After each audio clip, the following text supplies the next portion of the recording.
আমি জানি দেশের মাঝে ১৩,০০০ টাকার ফোন লইয়া বুঝছনি আমি ১.৫ লাখ টাকা প্লাস করছিলাম ২০১৮-১৯-এর কথা কইলাম তোমরা বুঝছনি আমি আমি এসএসসি পরীক্ষা দেওয়ার পর থাকি নানি আমি আমার বেকার থাকতে ভাল লাগতো না আমি যে কোনো একটা জিনিস সময় থাকতাম বাট আমার আব্বাই নানি আমার করবার দিত না কারণ কোন সময় কোন চুরির ফোন বা কিছু যদি হয়ে যায় একটা ঝামেলা তো আমি কিতা করতাম যে আমি বুঝি বুঝি ফোন লইতাম আমি কে করিমুলাত গিয়ে বই থাকতাম বা আমি ইয়ে করতাম সরম নাই তা ভাই আমি ব্যবসার ক্ষেত্রে জানি যে কোনো ব্যবসক ভাই আমার কাছে সরম নাই জানি আমি এনজয় করে কাম করি বুঝছো নি সো তোমরা যে দেশের মাঝে খোঁজ যে কিচ্ছু নাই আর তোর মাঝে ফোন বালা ফোন আছে ও বেশি লাও বিশ্বাস তুমি ফোন সাইড ফার্স্টটা লো ওগুলো তো যারা তোর মাঝে দেশের মাঝে আমি তো দেখি যেমন ফেসবুকের মাঝে যারা ফ্রেন্ড লিস্টের মাঝে আছেন বা আদার্স আছেন আইফোন একটা আছে সব করে কিতা করতে আইফোনও বেশি অ্যান্ড্রয়েড 2-3টা লইয়াগো বেশো একটা ফোন থেকে যদি প্রফিট তোমার 500 টাকা করি বারো 3টা ফোন লইলে তোমার 1500 টাকা প্রফিট বারোর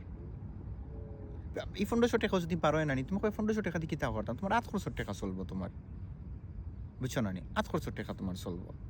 সো তুমি করো তুমি যদি করতে পারো না নি তোমার ওই আমি জানো নি আমার আমার আমার আমার দেশের মাঝে আমার যেটা নানি করছি না নি আমি আমার নিজ থাকি আমি পারিমাণ শক্তি আমার আব্বার কাছ থেকে 800 টাকা নিতাম না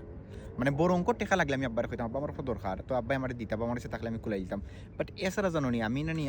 আমার বুঝো আর পর থেকে বুঝছো না নি আমি আমার শখর যতটা জিনিস আছে আমি আমার নিজ থেকে করার চেষ্টা করছি আমি করছি ওইলা সো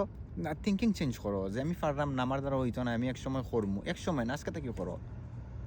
আজকে থেকে করো মেন্টালিটি ওলা করো জানো নি ব্যবসায়ী মাইন্ড জানো নি খুব মজার মাইন্ড ব্যবসা করতে পারলে বুঝছো নি দেশে খুব মজার ব্যবসা করা